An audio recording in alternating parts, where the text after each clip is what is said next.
two little girls, 9 years old, barefoot on burning asphalt, and 11 days before the man who called himself their guardian turned them into a transaction. They had tried to tell someone, a teacher, a neighbor, a school nurse. 5 times. 5 doors closed. In a parking lot in Harlow, Georgia, those two little girls stood behind a dumpster for 41 minutes, watching, choosing, then walked straight toward the one man in that lot that everyone else had quietly decided to avoid. "He's going to sell us." 5 words. Not a cry, not a plea. The flat, certain voice of a child who has already heard the price. And Gideon Cole, 54 years old, Hell's Angels road captain, prosthetic left hand, burn scar along his jaw, set his sandwich down on the curb. From that moment, they had exactly 71 hours. After that, the paperwork became legal. After that, 2 little girls could disappear, and the documents would say it was authorized. This is Calla and Rue's story. And it doesn't end the way Warren Beaumont planned. If you're already here, subscribe, because what happens inside those 71 hours will change how you see the people you think you know. Drop your city in the comments and stay with me. Now, back to that parking lot. "He's going to sell us." That was the first thing Calla said. Not hello, not please, not a child's uncertain opener. Just that. Delivered in a voice so controlled it stopped Gideon Cole's hand halfway to his sandwich. He was sitting on the parking curb beside his Road King, outside Buck's Dollar and More on Mill Creek Road in Harlow, Georgia. Late September, 2:47 in the afternoon. The kind of heat that doesn't come from the sun anymore by that hour. It rises up from the asphalt itself, waves of it pressing against your legs, your neck, your face. The sky to the southwest had gone the color of old iron. Thunder, distant and low, like something clearing its throat.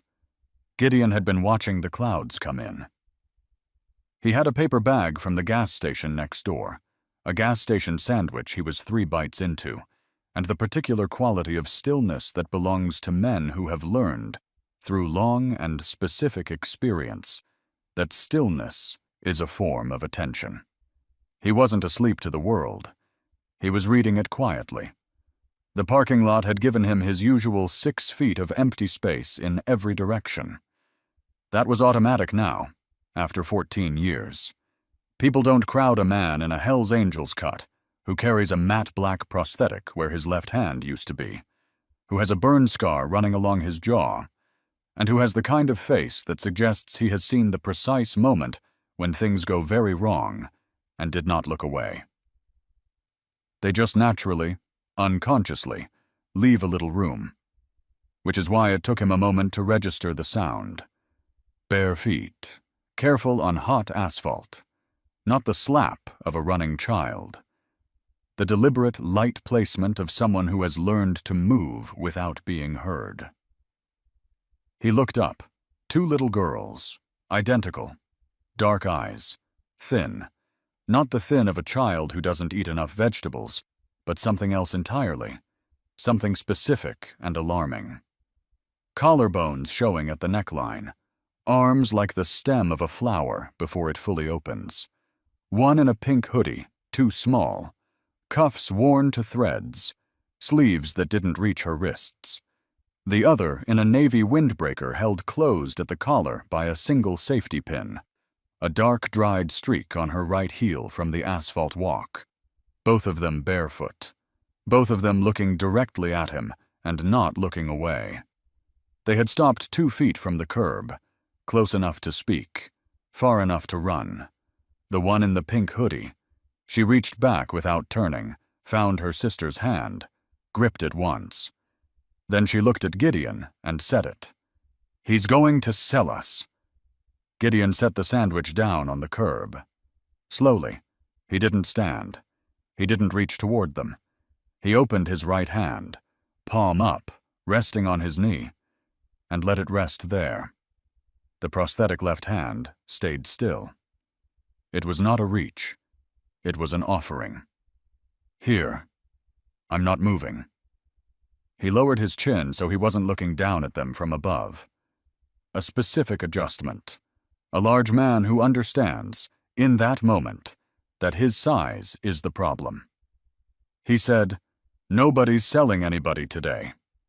What he didn't know yet, what he couldn't know, was that those two little girls had been standing behind the dumpster at the rear corner of that parking lot for 41 minutes before they moved.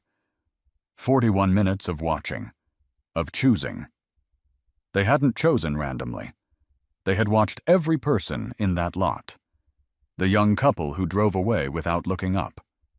The man in the pickup who saw the bruise on Rue's forearm through the glass and backed out of his spot before she could knock.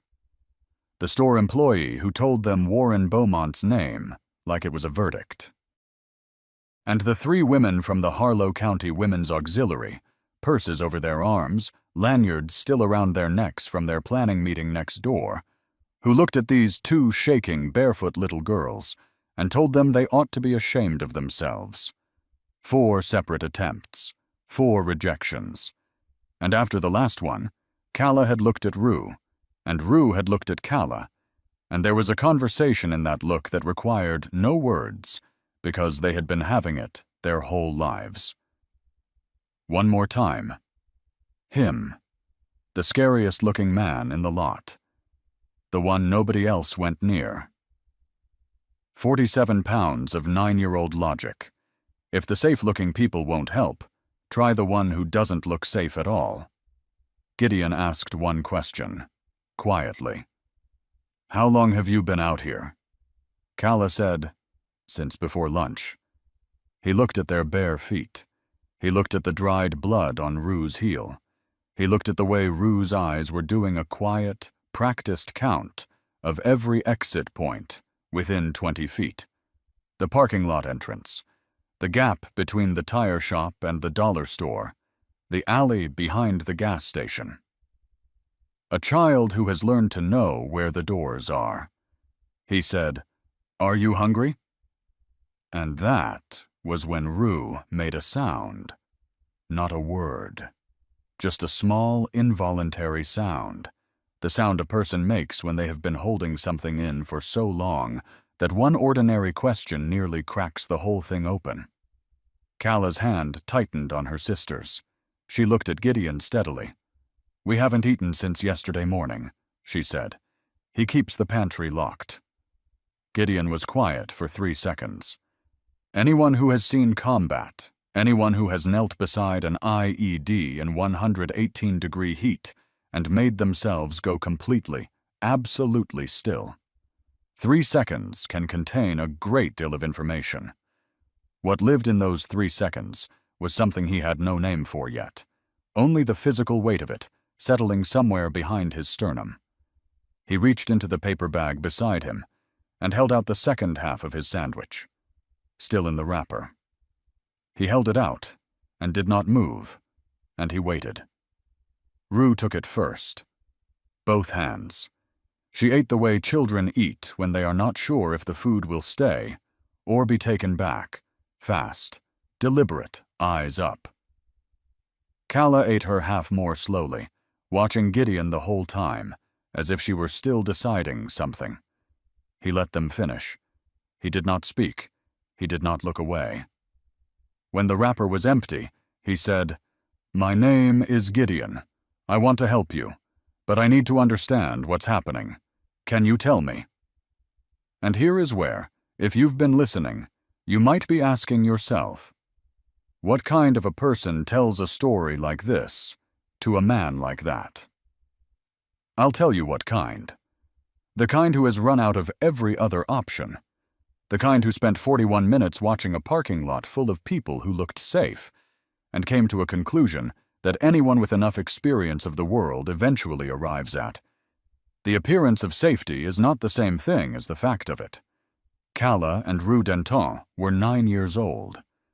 They had already learned something it takes most people decades to understand, if they ever learn it at all. They had learned it the hard way, and they were still standing. That tells you everything you need to know about who they were. What came out over the next 12 minutes, sitting on that parking curb while the sky went darker to the southwest, and the first breath of storm-cooled air moved through the lot. What came out was this. Their mother, Diane Denton, had died 11 months ago. A delivery truck, a red light, Route 117. She was 34 years old. She died at the scene. Warren Beaumont had appeared at their school the following week. He described himself as a family friend. He said he was the person their mother would have trusted. He had done the funeral arrangements for their grandmother 3 years earlier, so he had a name, a face, a context.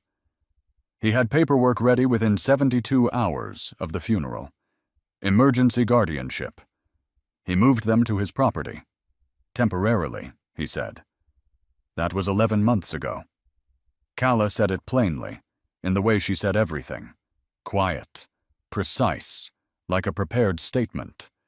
He kept the pantry locked. 1 meal a day, whatever he decided. No set time. The bedroom locked from outside after 5 in the evening. No phone. No contact with anyone outside his control. Rue spoke softer. She waited until her sister had said something before adding to it, confirming it, the way you confirm a thing you know to be true, but have never heard said out loud to another person before. She said, "He took our shoes. He told people we're sad girls who miss our mom, and that's why we say things." And then Calla said the thing that made Gideon go very still. 3 weeks ago, we heard him on the back porch. He was on the phone. He said our price was $82,600, both of us together. He said the pickup was before the county fair, beat. The county fair starts in 11 days. Now, I know what some of you are thinking right now. You're thinking about the kind of man who carries a club patch and a prosthetic hand and a burn scar along his jaw. You're thinking you know what happens next, that this is a story about anger, about fists, about a man who runs on emotion and fury and makes everything worse before he makes it better. That's not this story. Because what Gideon Cole did next was not what anyone in that parking lot would have predicted. He sat for exactly 4 seconds. He looked at these 2 little girls who had just handed him the weight of 11 months of living through something unimaginable. And then he reached into his cut, pulled out his phone, and said, "I hear you, both of you. You did exactly the right thing coming over here. I'm not going anywhere, and neither are you. And in about 2 minutes, I'm going to make a phone call that starts fixing this." He unclipped his leather cut from his shoulders, shrugged it off without standing up, and laid it across both girls at once. The leather was warm from the September sun. It covered both of them like a single shelter, the patches and the weight of it settling over their thin shoulders. He didn't explain the gesture. He just picked up his phone. Because Gideon Cole had a son named Marcus, who died in a Georgia foster placement at age 7, while Gideon was on his second deployment in Afghanistan. By the time the call reached him overseas, there was nothing left to come home to. He had spent 17 years since then carrying that weight. He had never once spoken about it on a ride, at a meeting, in a bar. But when he looked at these 2 little girls with their mother's eyes and their bare, bleeding feet, he understood the specific texture of what they were describing. Not from distance, from the inside. He was not angry. He was resolved. There is a difference. He called Forrest. "War Chief, it's Ironside." "Go ahead." "I need every brother within riding distance at the chapter house. Tonight. I mean now." A pause. Not hesitation. Consideration. Then, "What's going on?" 2 little girls, 9 years old. Their guardian is planning to move them across state lines before the county fair. We have 11 days, maybe less. I'm not waiting for the county to sort out whose desk this lands on. Not a single extra word. Say no more. We're coming. The line went dead, and that was it. No questions about whether the story checked out. No concerns about exposure or liability. Just movement. Immediate, certain, disciplined movement. Because that is what Brotherhood means when it matters. Forest War Chief Dex was 61 years old. He had the build of a man who had worked with his hands for 4 decades, and the face of a man who had seen institutions fail people, up close and personally. He had worked CPS intake for 6 years before he quit. He had filed reports that went nowhere. He had sat across tables from children who looked exactly like Kala and Rue, and watched a system that was supposed to protect them choose paperwork over urgency, every single time. He hadn't left bitter. He'd left strategic. He understood the machinery of failure better than anyone in the chapter, because he had operated it. When Gideon's call came in, War Chief was at the chapter house on Route 117.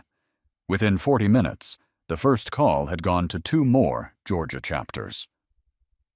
By 8 that evening, Alabama had been reached. By 6 the following morning, before coffee had finished brewing in 4 different county kitchens, 162 men had confirmed they were coming. Not a round number, not a headline number. 162 because that's how many people said yes. But before any of that, before the calls, before the convoy, before any of what was coming, Gideon sat on that curb with 2 9-year-old girls under his leather cut and introduced himself properly. Not as a biker, not as road captain of the Georgia chapter, just as Gideon. He asked one question. Is there anything else I should know? Anything you haven't said yet? Rue reached into the waistband of her windbreaker. She pulled out something small and laminated.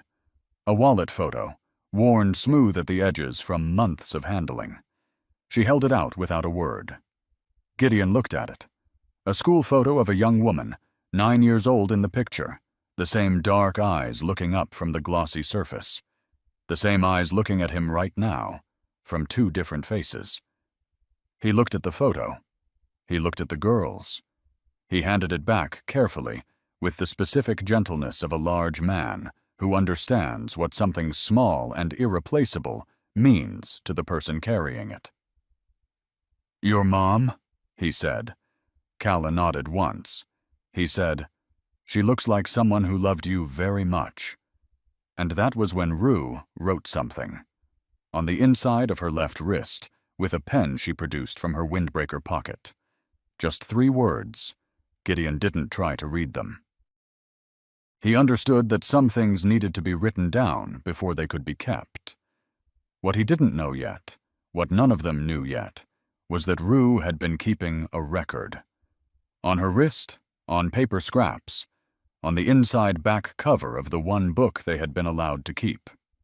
Charlotte's Web, library copy, 11 months overdue. Every conversation through a door, every number overheard. The exact words Warren Beaumont had spoken to someone named Bishop on a Thursday night, 3 weeks ago, when Kala had slipped out during the 10-minute window before the lock clicked, and pressed her back against the baseboard in the dark, and listened. Timeline moved up. Bishop needs them before the county fair foot traffic starts. Price holds. Both units, $82,600. She's 9 years old and 47 pounds. There won't be noise. Kala had whispered every word to Rue the moment she got back to the room.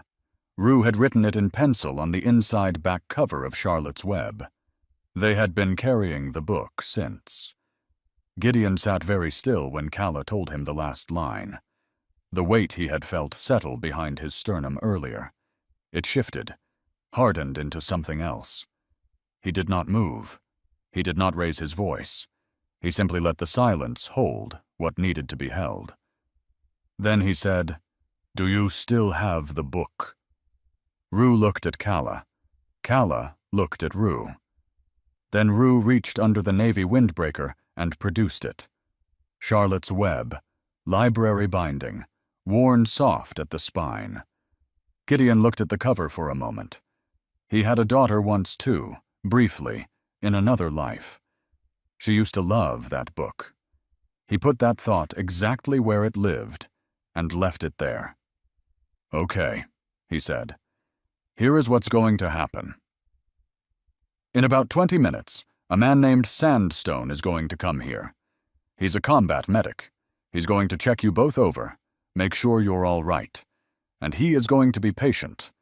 And he is going to ask before he does anything. You don't have to answer any question you don't want to answer. After that, we are going to start fixing this. All of it. I am not going anywhere. Do you understand me?" Calla considered him for a long moment. Then she nodded. One small, deliberate dip of her chin. The nod of someone who has been disappointed enough times to not give it easily, and who is giving it anyway.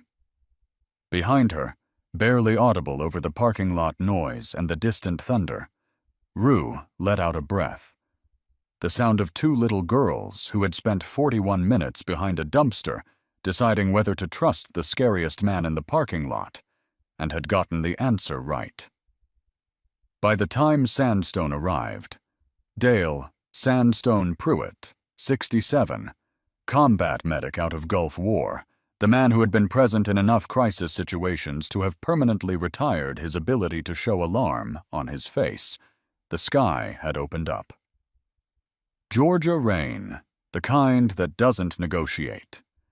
Gideon had moved the girls inside his windbreaker on one side and the covered gas station alcove on the other, and Sandstone pulled up on his softail and was out of his saddlebag and into his medical kit before the engine cooled. He was slow, deliberate. He spoke to the girls before he touched them. He asked about each thing before he looked at it. Rue's heel, the bruise on her forearm, faded to yellow-green, a grip mark, 9 days old at minimum. The cut above Calla's eyebrow, closed, still pink. The pale gum lines. The way both girls steadied themselves against the alcove wall when they stood. The dizziness of severe dehydration. He looked up at Gideon once. Not alarm, just a number. At current deficit, we're looking at organ stress indicators within 6 weeks. These girls need hospital intake tonight. 47 pounds. 49 pounds. At 9 years old, healthy range starts at 55. What living with Warren Beaumont had done to those children was written in the specific way Sandstone said the word tonight, without drama, without pause, just the precise certainty of a man who has seen what the body does when it is denied what it needs for long enough. Gideon made 2 more calls, one to Kettledrum, one to Coldwater. Emery Kettledrum Harlan was 71 years old, club founder, original Georgia chapter, the man who had spent 30 years as a Telfair County Circuit judge before hanging it up. He knew every filing window, every court clerk, every mechanism Warren Beaumont had used, because he had spent 3 decades watching people use them.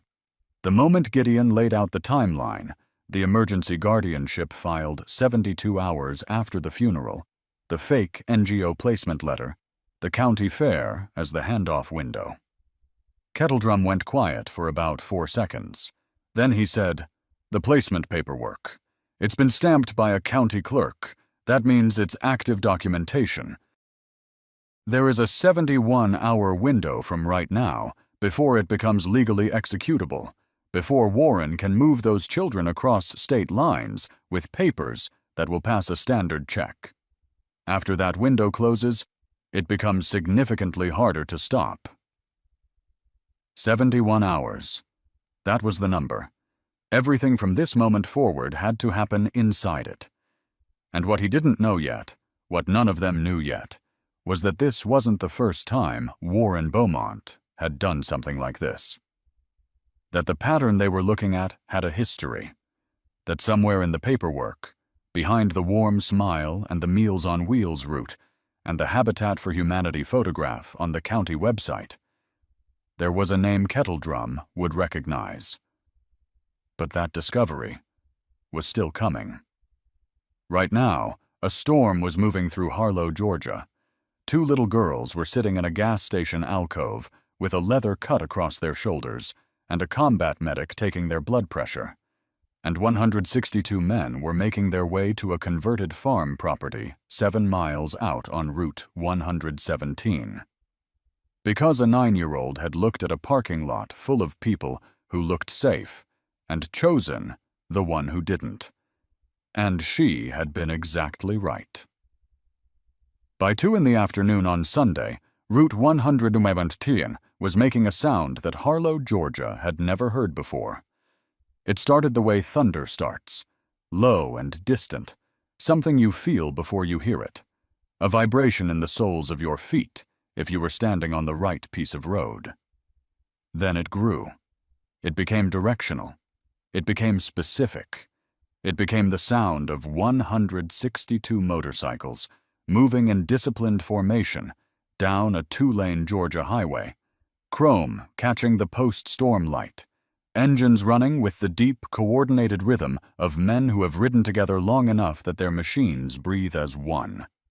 Windows rattled on Mill Creek Road. Car alarms cycled on and off along the commercial strip. A dog somewhere on Pecan Hollow Drive started barking and didn't stop. The convoy rolled to a stop on the wide shoulder of Route 117, 200 yards from the turnoff to Beaumont Family Services. 162 bikes. They parked in tight, clean rows, engines cutting off in sequence until the last one died, and the silence that followed was so sudden and so heavy that 3 people standing on porches nearby said later it felt like a held breath. Not one of them moved. Not one of them raised a voice. They sat or stood beside their machines, leather and chrome in the afternoon light, and they waited. Precise, deliberate, the coordinated stillness of men who understand that presence, in and of itself, is a statement. Now, I know what you might be imagining right now, if you've been listening closely. 200 bikers rolling into a small town. You might be picturing chaos, shouting, fists, the kind of scene that ends with more wreckage than it started with. That is not what happened. That is not who these men were. What rolled down Route 117 that Sunday afternoon was not a mob. It was a strategy. And the difference between those two things is the difference between making noise and making change. War Chief had organized it in 3 working groups before dawn. Coldwater, Marcus Coldwater Webb, 58, 24 years as a DeKalb County detective before a departmental cover-up made continuing impossible, led the legal coordination team. He knew which deputy sheriffs Warren Beaumont had already called that morning. He knew which ones he hadn't. He had already been on the phone with the Telfair County Sheriff's Office at 6 a.m., and he had chosen his words with the precision of a man who understands exactly how much information to give, and in what order. Rimshot, 28-year-old Travis Rimshot Okafor, Army Cyber Command, Digital Forensics, had spent the previous night with a laptop and Warren Beaumont's publicly available financial records, building a picture from the outside in.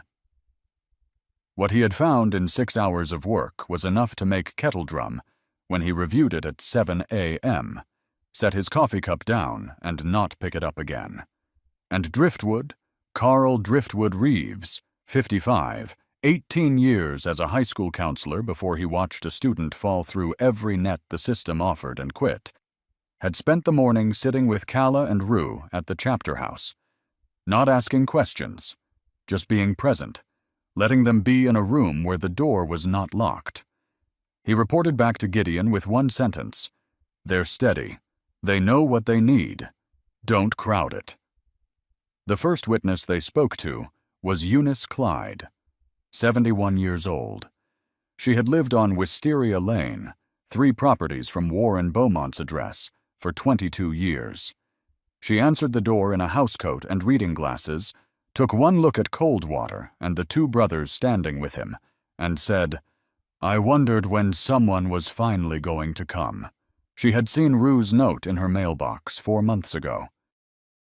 She had read it 3 times. She had called DFCS herself and filed a report. She had the confirmation number still, written on a notepad by her phone. Then Warren Beaumont's attorney had sent a letter to her address. Harassment. Nuisance. The language was polished and specific, and unmistakably designed to communicate what would happen if she continued. She had kept the envelope. She had kept the letter. She produced both from a kitchen drawer without being asked. Her hands shook slightly as she held them out. Her voice did not. She looked at Coldwater and said, "I knew something was wrong. I have known for 4 months. I convinced myself that somebody with more authority than me was going to handle it." She paused. "That's going to be the thing I live with." Coldwater took the documents carefully. He said, "You handled it. You filed. The system failed, not you." He meant it. He had spent 24 years watching the same machinery from the inside. He knew the difference. The second witness took longer to find, and longer to open. Terrence Boggs, 67, had been a county clerk for Telfair County for 19 years. He was the man who had processed Warren Beaumont's emergency guardianship paperwork 72 hours after Diane Denton's funeral. He had noticed the speed. He had noticed the particular readiness of the documents, not the paperwork of a grieving family friend scrambling to help, but the paperwork of someone who had already prepared. Multiple copies, correct formatting, no corrections or crossouts, filed with a certifying attorney's signature dated the day before Diane Denton was buried. He had not escalated it. He told himself it wasn't his place. He told himself a judge would catch it if anything was wrong. He told himself this for 11 months, and somewhere in that 11 months it stopped being a thought he had and became a weight he carried. When Coldwater and Rimshot sat across from him in his kitchen that Sunday afternoon and laid the timeline out, the guardianship, the trust management, the trust balance, the withdrawals, Terrence Boggs put his face in his hands. He stayed there for a long moment. When he looked up, his eyes were wet. He said, "I have a granddaughter who is 9 years old."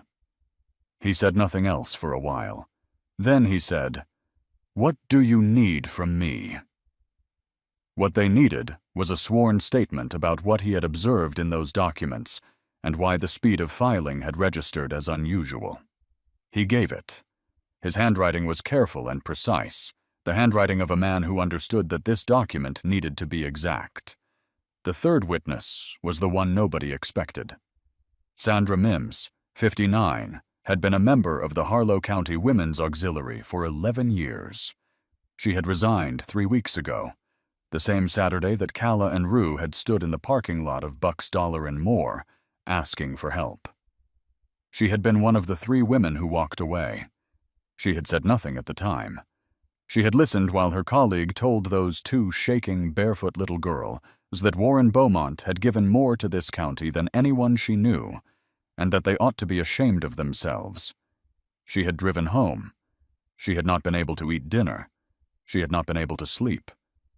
She had written a resignation letter to the auxiliary the following Monday, and had not spoken publicly about why. She answered her door on Sunday afternoon and looked at Gideon, who had come to this one himself, without the others, and said, "I was going to come forward on my own. I just didn't know who to call." She told him everything. The names of the other 2 women she would not name publicly.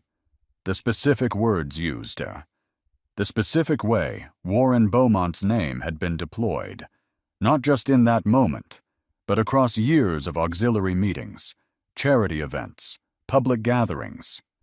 His name always in circulation, always attached to something good, always being deposited like a coin into the account of social trust that he then spent on moments exactly like that one.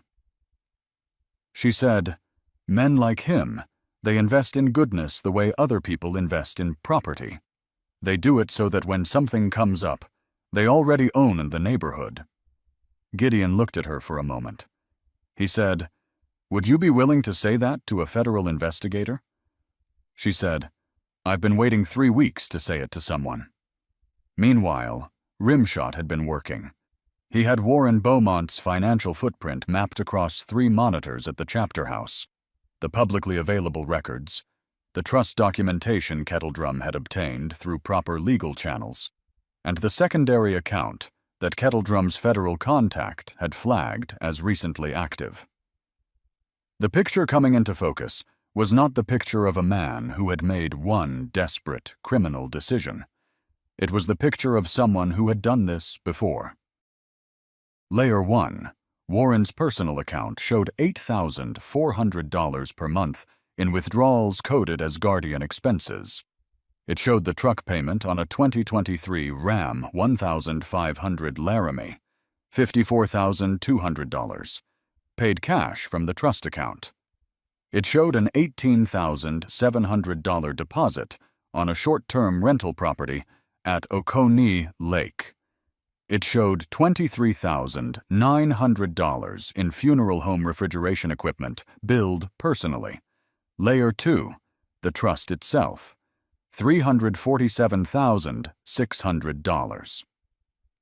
Wrongful death settlement from the commercial truck company that had run the red light on Route 117. Warren Beaumont, sole managing trustee. No co-trustee, no independent auditor. A legal clause that structured the trust so that if the girls became permanent wards of the state before age 18, the balance reverted to the guardian's discretionary management. Not to the state, not to an independent administrator, to Warren. Layer 3. An encrypted exchange on Warren's second phone, a device Rimshot had accessed through a method he did not explain in detail and did not need to, between Warren and a contact saved as Bishop, confirming a pickup date of October 3rd, confirming documentation from a registered NGO that would pass a standard check, confirming $82,600. Both units, pre-staged wire transfer, pending one confirmation text. Rimshot read the messages aloud to the room. Nobody spoke when he finished. The refrigerator hummed. Somewhere on the property, a door opened and closed, and every man in that chapter house understood, without saying it, what 71 hours meant when it was placed against that date. But that wasn't the discovery that changed everything. The discovery that changed everything was a folder. It was Kettledrum who found it, going through the trust documents that his federal contact had flagged, looking for the structural mechanism Warren had used to position himself as sole signatory. And there, paper-clipped to the back of the trust management agreement, was a photocopy of an older document. A different trust. A different name. Loretta Grimes. Kettledrum knew that name. Telfair County, 2020 to 2022. An 81-year-old woman with dementia who Warren Beaumont had referred to publicly as his Aunt Loretta. He had become her care manager 7 months before her death. He had been named sole beneficiary in a will update witnessed by Warren himself, 3 weeks before she died. The official cause of death, natural causes. Dementia complications, cardiac event, the compensation fund payout, $163,400. A claim filed by Warren on Loretta's behalf for a slip-and-fall incident that family members said they had never been told about. The claim had been filed 6 months before her death. The payout had cleared 4 days after the funeral. Kettledrum set the document down on the table. He took his glasses off. He looked at it for a long moment without speaking. Then he said, "This is not the first time." The room went very quiet. Rimshot stopped typing. Cold Water, who had spent 24 years as a detective and had trained himself out of visible reaction, put both hands flat on the table. Gideon was standing in the doorway. He looked at the document. He looked at Kettledrum. He said, "How many?"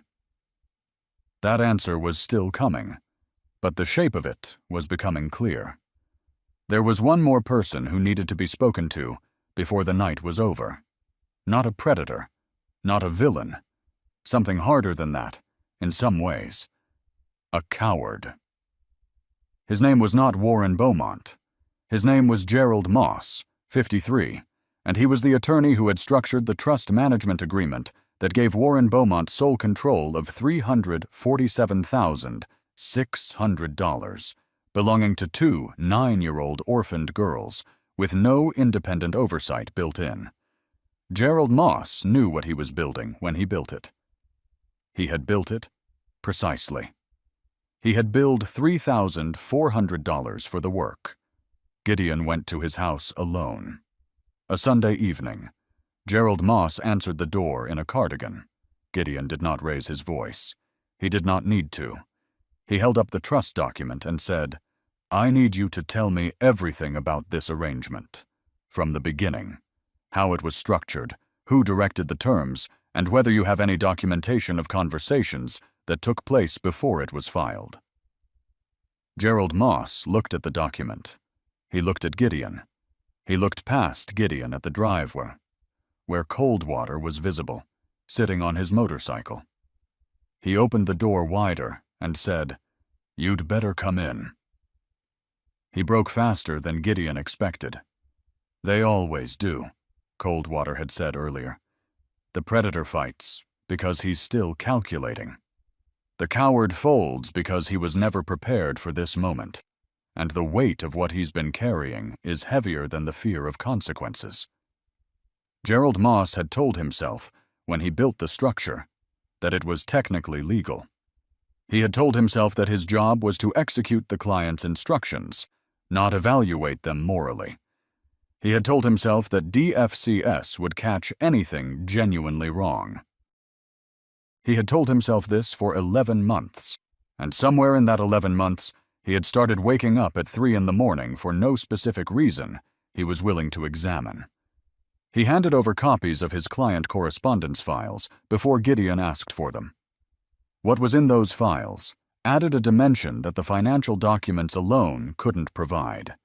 Dates, specific language, the particular way Warren had framed each element of the arrangement.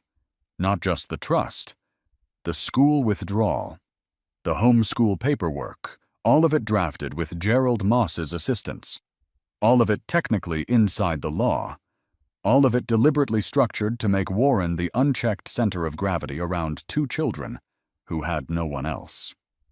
Gideon listened to all of it. He sat across from Gerald Moss in a living room with framed family photos on the wall, children, grandchildren, a holiday gathering. And he let the man speak until there was nothing left to say.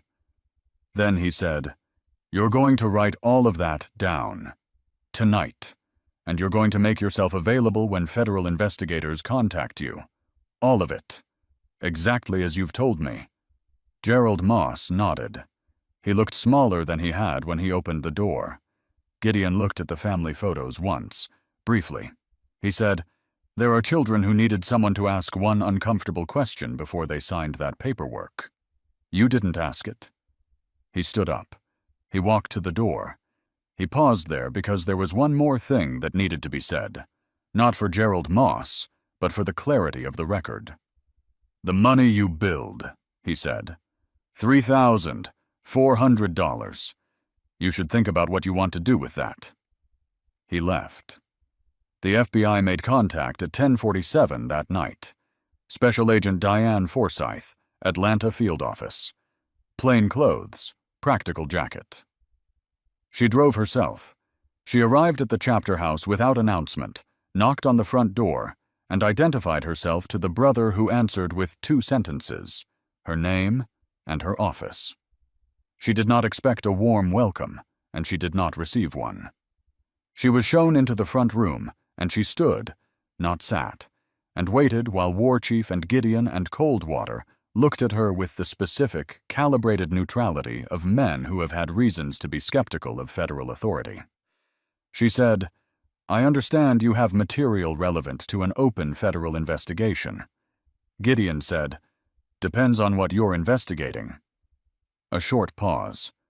She said, Warren Beaumont, and the network he works with. Gideon looked at War Chief. War Chief looked at Coldwater. Something passed between the three of them that required no words. Gideon said, How long has your office known about Bishop? Agent Forsyth's expression did not change, but she was quiet for precisely long enough to make the answer uncomfortable before she gave it. 8 months, she said. We've been building a financial case. Carefully. By the book. Gideon let that sit. He said, We got those girls out in less than 24 hours. You had 8 months. She had no good response to that. She knew it. She did not try to construct one. Coldwater laid the documents on the table, one at a time. The trust management agreement, the secondary account records, the phone exchange with Bishop, the NGO placement letter, fake, already printed, already dated September 28th, already in Warren Beaumont's desk drawer. The Loretta Grimes file. Gerald Moss's written statement. Agent Forsyth looked at each item. She picked up the phone exchange and read it twice. She set her pen down. She leaned forward slightly. She said, The financial trail we built, we didn't have the communication records. This fills the gap we couldn't close. Gideon said, One condition. The girls get a victim advocate assigned before anyone from your office speaks to them. Nobody approaches them without them asking first. Not your investigators. Not CPS. Not anyone. Forsyth said, Agreed. She gathered her materials. At the door she turned. We'll be in touch. Agent Forsyth. She stopped. You do right by them, he said. Both of them. A beat. Then, that's the job. After she left, nobody spoke for a while. The refrigerator hummed. Someone's boots shifted against the floor. The system wasn't broken. That's the thing that's easy to miss when you're angry. And the brothers had reason to be angry. All of them. Each in their own way.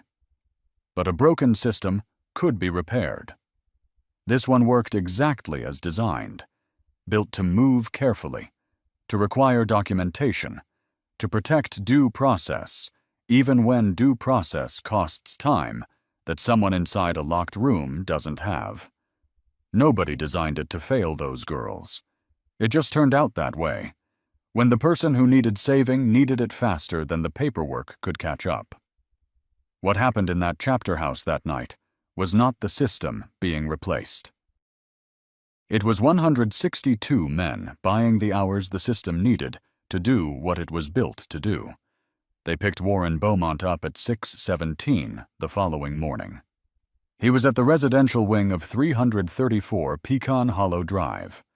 When the deputies arrived, Coldwater had identified which two were reliable, and he had been right. Warren was in the kitchen. He was making breakfast. Scrambled eggs from the sound of it. He had a dish towel tucked into his belt. The specific radio station he listened to every morning was playing a weather forecast for the week. He looked up when they came through the door. He looked in that first moment, not alarmed, confused. The expression of a man whose morning has been interrupted in a way that doesn't make sense yet. And then the charm went up. It went up the way it always had. Shoulders dropping from defensive to relaxed, hands opening. A short, soft laugh designed to establish rapport before a word was exchanged. He said he wasn't sure what this was about, but he was happy to help clear up any confusion. He named the county commissioner. He named the pastor at First Methodist. He said that whatever concern someone had raised, he could assure them that Calla and Rue were receiving the absolute best care he could provide, and that anyone who'd suggested otherwise had misunderstood what grief does to young minds. The deputy closest to him said, "Mr. Beaumont, please turn around and put your hands behind your back." The charm held for exactly 2 more seconds. Then Coldwater stepped forward and set the phone exchange printout on the kitchen counter. Face up. The conversation with Bishop. The price. The date. The words 47 pounds in Warren Beaumont's own sent messages. The charm slipped. 1 second. The mask went sideways. Just briefly. The way a face looks when the expression it has been holding for years is suddenly heavier than the muscles can manage. Then he reached for the legal threat. His voice tightened. He said that this was harassment, that it was false imprisonment, that his attorney would bury this in litigation, that he had a relationship with people who would... And Coldwater, who had stood across from better liars than Warren Beaumont for 24 years, interrupted with 4 words. FBI is already involved. The room changed. That specific word, FBI, landed differently than any legal threat Warren had prepared for. You could see him recalculate. You could see the scale of the situation reaching him for the first time, not as a local problem to be managed, but as something larger, something that had been assembling itself around him while he was making breakfast. He tried one more lever, the last one. He spoke about the stress he had been under, about how much he had sacrificed, about how no one understood what it was to take on 2 grieving children, how unfair it was, how he had given everything he had to them, and this was the thanks he received. "I'm not interested in your reasons," Gideon said, from the doorway where he had been standing the entire time. Quiet. Final. Neither are they. That was all. Warren Beaumont went still, not the stillness of resolution, the stillness of a performance that has run out of audience. His hands, which had been open and gesturing, closed. His shoulders dropped, not the practiced drop of charm, but the actual drop of a man whose weight has finally found him. He said quietly, to no one in particular, "I was careful. I was so careful." The deputies read him his rights in the kitchen of 334 Pecan Hollow Drive, while the radio finished the weather forecast. They walked him out past the dish towel still tucked in his belt, past the eggs still in the pan, past the morning he had expected to be ordinary. He asked, once in the driveway, whether someone could contact his neighbor about his mail, as if that were the thing that needed handling, as if the world he had built, and the world he had destroyed, could wait while he sorted out his correspondence. The scope, when it was fully assembled, was this: 3 confirmed victims across 4 years, Loretta Grimes, and now Calla and Rue Denton, with financial trails suggesting a 4th connection, still under federal investigation. Total financial exposure, $593,000 across documented cases. Timeline of operation, 4 years, minimum. The NGO whose letterhead appeared on the fake placement letter was a shell entity registered in a different state, connected to Bishop, whose real name would take federal investigators another 11 days to confirm, but whose digital footprint Rimshot had already mapped in enough detail to hand over a usable lead. The charges filed against Warren Beaumont that morning: felony child endangerment, aggravated exploitation of a minor, fraudulent financial management of a protected trust, conspiracy to transport a minor across state lines for unlawful purposes, elder exploitation in connection with the Loretta Grimes estate, and wire fraud. 6 charges. Bail set at $410,000, specific to what the court established he had extracted from his victims, not a round number, not a standard figure. He could not make it. Gideon stood in the parking lot of the Telfair County Sheriff's Office after it was done and looked at the sky for a long moment. The morning had gone clear after the weekend storm. The light was the particular thin gold of a Georgia September that has finally decided to let the heat break. He thought about 11 months. He thought about a woman named Diane Denton, who had died at a red light on Route 117 and whose daughters had spent almost a year carrying her photo in a waistband and her voice inside their chests. He thought about a 9-year-old girl writing a number in pencil on the inside back cover of a library book and carrying it across a parking lot to the one man she decided to trust. He thought about Marcus. He walked to his motorcycle. He did not look back. The Telfair County Regional Medical Center was 40 minutes from Harlow on a clear road. Sandstone rode ahead of them. Gideon drove a borrowed truck with Calla in the passenger seat and Rue in the back, Charlotte's Web in her lap, both girls quiet in the particular way of people who are not yet sure that the thing that is happening is real and permanent and not going to be taken back. The hospital admission took 2 hours. Sandstone sat in the waiting area the entire time. He had brought a bag from the chapter house, and when the girls were taken back for examination, he reached into it and produced 2 individually wrapped granola bars, 2 juice boxes, and a paperback book with a dog on the cover that he had picked up from a gas station rack on the way. He left them on the chair beside him without ceremony, in case they were wanted when the girls came back through. The doctor's name was Dr. Patricia Osei. She was 51 years old, and she had been a pediatrician for 23 years. And when she came out to speak to Gideon and Sandstone after the examination, her expression was the expression of a professional who has learned to keep what she feels off her face, but hasn't been able to keep it entirely out of her eyes. She read from the chart. Calla, 47 pounds, BMI 15.7, severe acute malnutrition, dehydration consistent with restricted fluid access, the bruising on Rue's arm, consistent with manual restraint, both girls showing the early markers of what she called, plainly, starvation. She looked at the chart one more time. Then she looked at Sandstone, then at Gideon. She said, "Thank you for getting them here when you did." Not a long speech, not a formal acknowledgement, just that. The specific weight of a doctor telling 2 large men in leather cuts that they had done the thing that needed to be done, in the time it needed to be done. Gideon nodded once. Sandstone, who had been a combat medic across 2 tours of the Gulf and had sat with men in conditions that would make a parking lot in Georgia seem like a quiet afternoon, picked up the paperback dog book from the chair and smoothed the cover once with his thumb.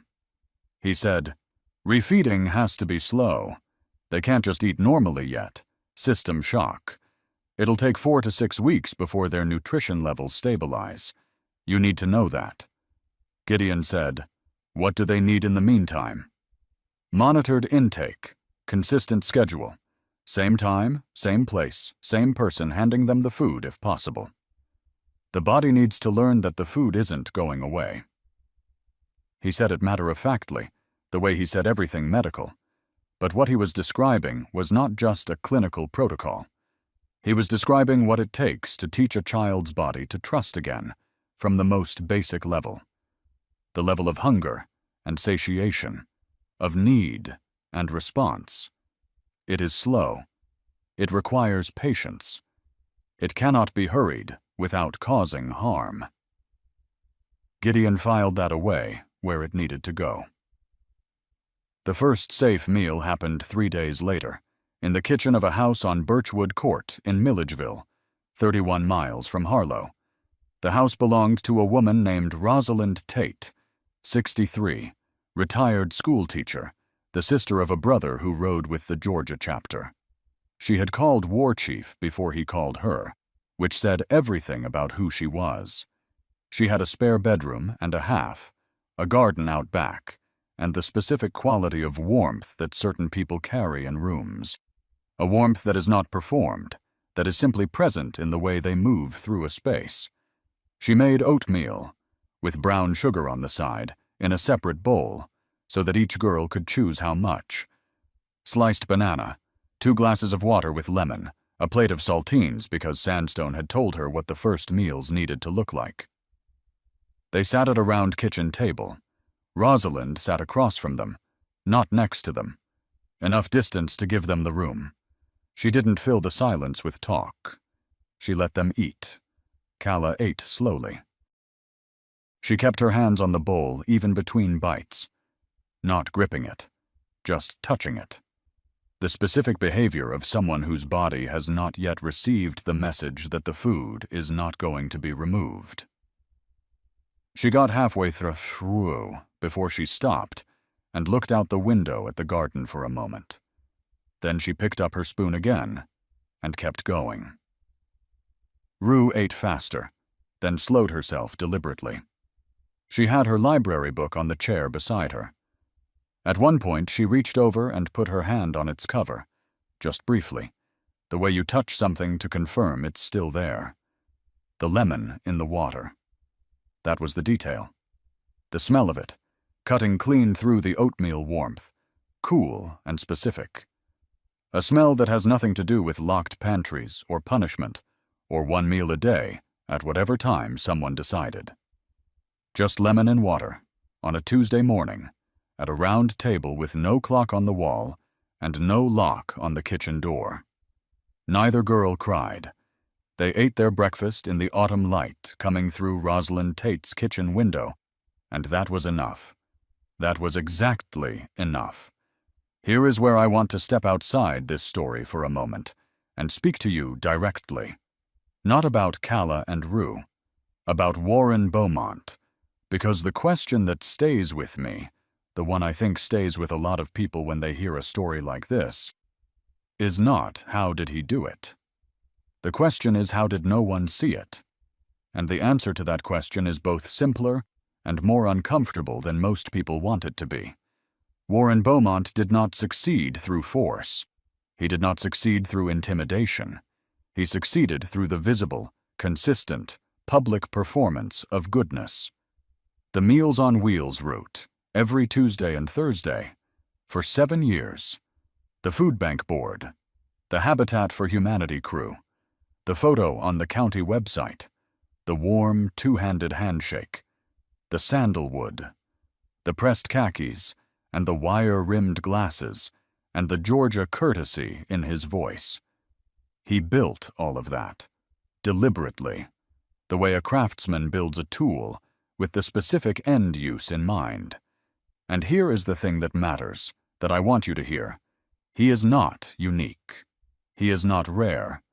And the most dangerous people to the vulnerable are not the ones who look dangerous.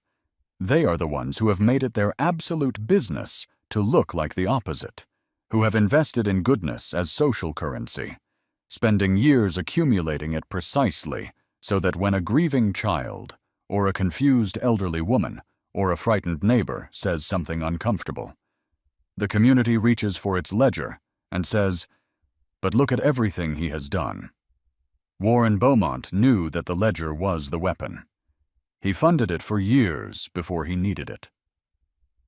If you are 55 or 60 or 70 years old, you have probably met someone who made you feel, in retrospect, that something was off, something you couldn't name, something quiet, something you set aside because the visible evidence didn't support it. I am not telling you to distrust everyone. I am telling you to trust that quiet thing, that specific, unnamed discomfort that lived in the room with you and didn't announce itself. It knew something. It was right. The housing solution had been arranged by War Chief and Kettle Drum before the arrest was even processed. An emergency placement through a licensed foster care network that Kettle Drum had worked with during his years on the bench. A couple in Milledgeville with full certification and no connection to Harlow County, or Warren Beaumont, or the Women's Auxiliary, or any of the social architecture Warren had spent years building around himself. Clean, safe, chosen carefully. The chapter raised $14,300 inside 48 hours. 11 chapters across Georgia and Alabama. A call that went out on Monday evening and was answered by Tuesday noon.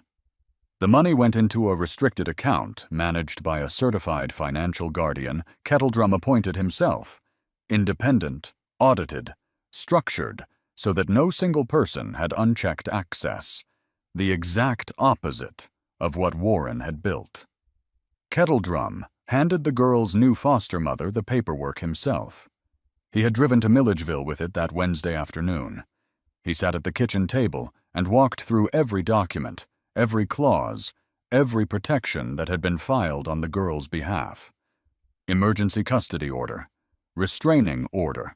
Warren could not contact them, approach within 500 feet, or direct any communication toward them or anyone associated with their placement. Victim advocate assigned, a woman named Claire Delaney, who had specialized in child trafficking cases for 14 years, and who had called Kettledrum back within 2 hours of being contacted. When he was done, the foster mother, her name was Janet, and she was the kind of steady, precise person who had spent 9 years doing this work because she believed in it, looked at the stack of documents and then at Kettledrum and said, "Is there anything else?" He said, "There's a library book, Charlotte's Web. It's 11 months overdue. I was thinking someone might call the library." Janet looked at him. She said, "I'll take care of it." The brothers said goodbye differently, each in their own way. Rimshot Kushuk came on Thursday morning. He drove, not rode, a 4-door with his laptop bag in the back. He stood in Rosalind Tate's driveway, and he handed Rue a phone. A simple one, preloaded with 2 contacts, Gideon and his own number. He had already confirmed the number with her. He said, "Any time. I mean it. 2 in the morning. It doesn't matter. You text, and I pick up." Rue looked at the phone. She turned it over once in her hands. She said quietly, "Thank you for the book." He looked confused for a moment. Then he understood. She meant the dog book Sandstone had left at the hospital, which had somehow ended up in the bag that came to Rosalind's house. He had not bought it, but he said, "You're welcome." Driftwood came last. Carl Reeves, 55, the former counselor, the man who had watched a student fall through every net, crouched down in the hallway of Rosalind's house so that he was at eye level with Calla, who had been watching the door since mid-morning with the particular alertness of a child who is not yet sure what goodbye means in the new world. He said, "I'm going to tell you something true. What you did in that parking lot, walking across that asphalt and saying what you said, that was one of the bravest things I have seen in 30 years of being around people." Calla looked at him steadily. She said, "We didn't have a choice." He nodded. "That's what makes it brave." He straightened up. He looked at Rue, who had her hand on the phone Rimshot had given her and her library book under her arm. He said, "You're going to be okay. Not today, maybe. Not all the way. Not yet. But you're going to be." Rue wrote something on the inside of her wrist. She showed it to him. It said, "We know. But this story isn't really about a parking lot in Harlow, Georgia. It's about something older and more essential than one man's crimes or one club's response. It's about the specific human capacity to see a person in need and not walk away, and what it costs us, as people, when we choose differently." 6 weeks later, Calla ate breakfast at the same time every morning now. 7:15. Oatmeal on Mondays and Wednesdays, eggs on the other days, because she had been asked which she preferred, and she had been given a choice, and she had chosen. A small thing, the kind of small thing that is not small at all. She still touched the bowl, not gripping it, just touching it, the palm of her hand against the warm ceramic. Sandstone had told Janet this might persist for a while. The body remembers what the mind is trying to move past. Give it time. Don't draw attention to it. Let it fade on its own schedule. Janet did not draw attention to it. She refilled the oatmeal when it was empty, and she asked on Thursday mornings whether Calla wanted more banana today. Gideon came to Milledgeville on a Tuesday, 6 weeks after the arrest. He had not planned to. He had been heading north on a different errand, and he had taken the Milledgeville exit without quite deciding to. He parked on the street one house down from Janet's and sat on his bike for a moment. Through the front window, he could see a light in the kitchen, 2 shapes at the table. He did not go in. He hadn't called ahead. He had no right to interrupt what was happening inside that window, the ordinary Tuesday morning light, the shapes of 2 little girls at a round table, eating. What he felt sitting on his bike on that street was not hard pride, not satisfaction. Those were clean emotions, too simple for what this was. What he felt was the particular grief that lives alongside relief, the understanding that what was taken from Calla and Rue cannot be returned.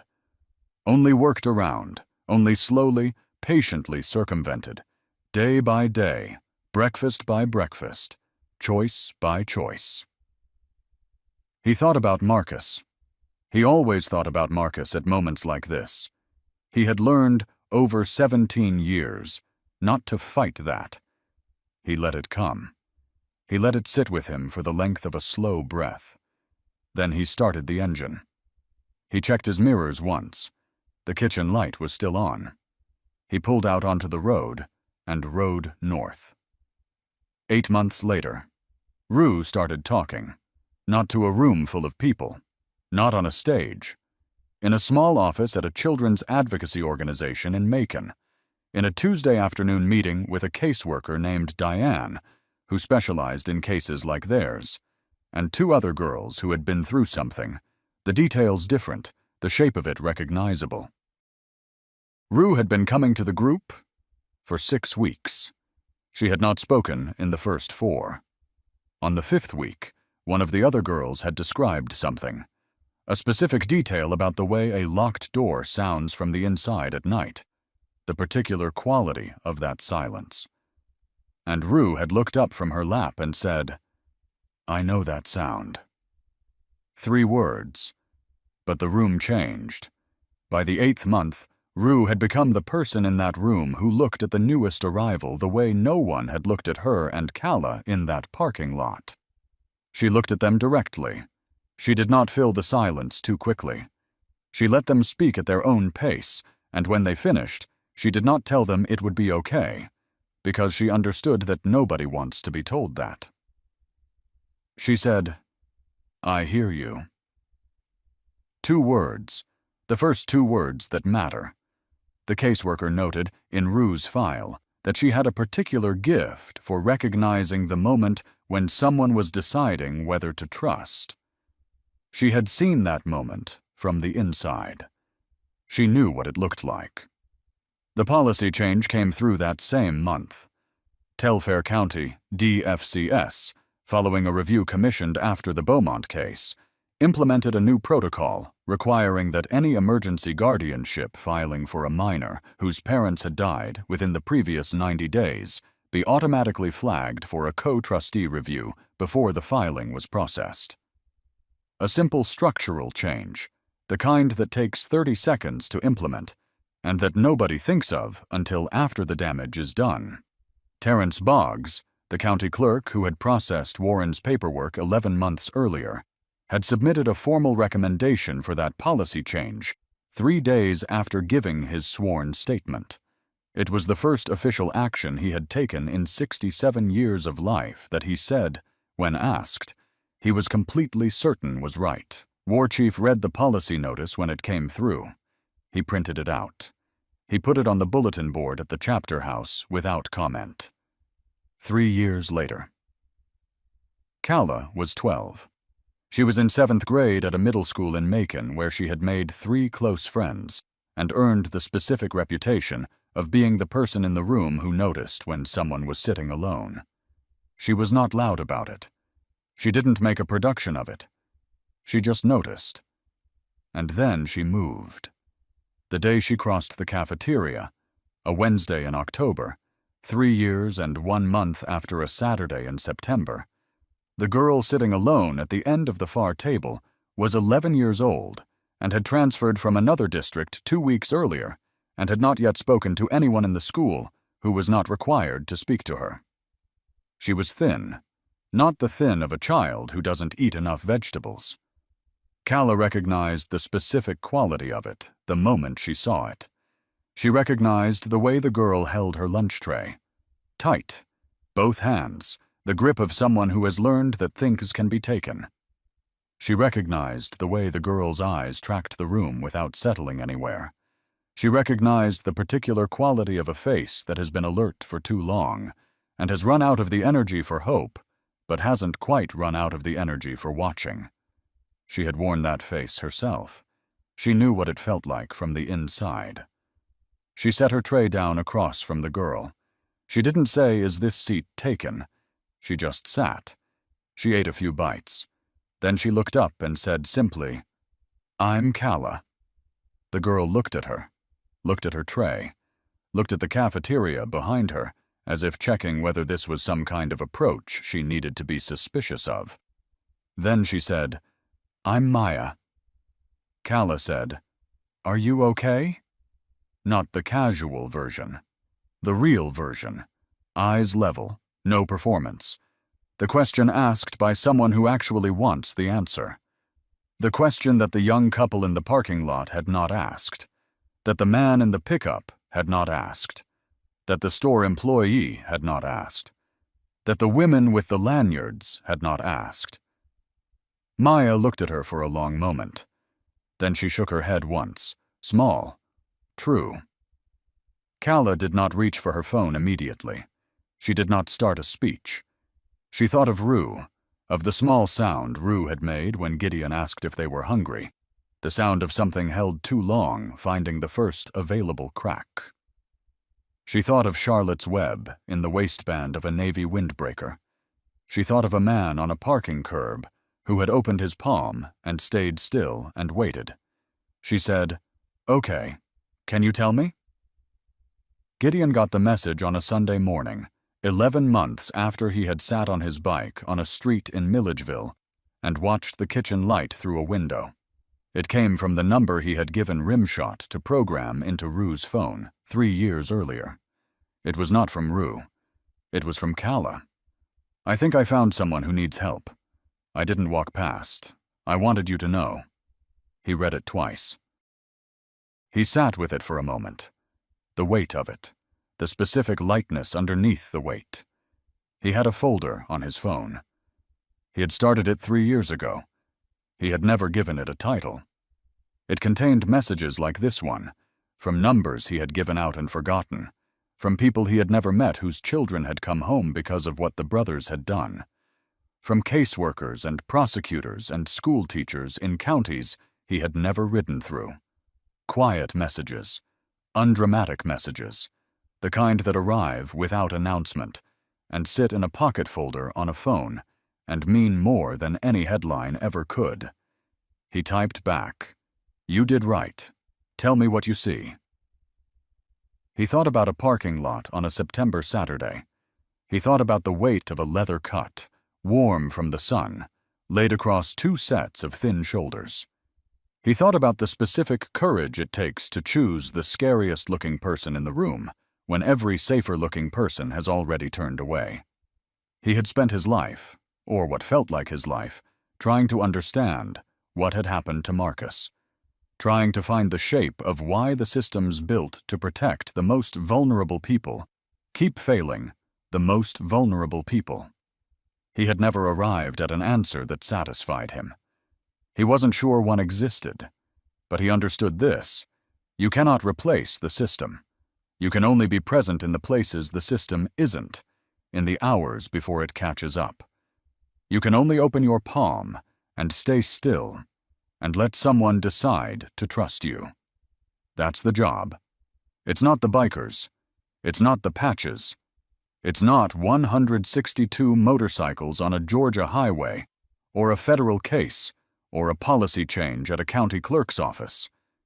It's the 11 seconds it takes to notice a child who is moving too carefully across a parking lot, and not look away. Before I let you go, I want to say something to you directly.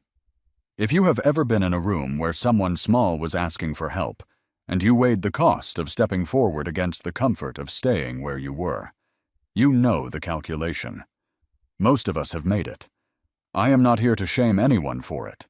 I'm here to tell you what those two little girls from know, standing behind a dumpster for 41 minutes watching a parking lot, that the calculation has consequences. That walking away is also a choice. That somebody's safety is always on the other side of the decision we convince ourselves it isn't ours to make. You don't need a leather cut. You don't need 162 brothers. You need to look up. You need to ask the real version of the question, "Are you okay?" and mean it enough to wait for the real answer. You need to trust the quiet thing in the room that doesn't announce itself. Pay attention. Listen when a child's voice goes careful and flat and certain in a way that belongs to someone older. Ask the uncomfortable question before you sign the paperwork. Notice the person who is eating too carefully. Notice the door that is always locked. Care enough to step forward, even if your voice shakes. Because Kala and Rue Denton walked 47 pounds of 9-year-old courage across a cracked parking lot and said 5 words to the one person who stayed still long enough to hear them. And that turned out to be enough. Before I let you go, I want to give you something practical. Not a lesson, just the things I wish more people knew before they needed them.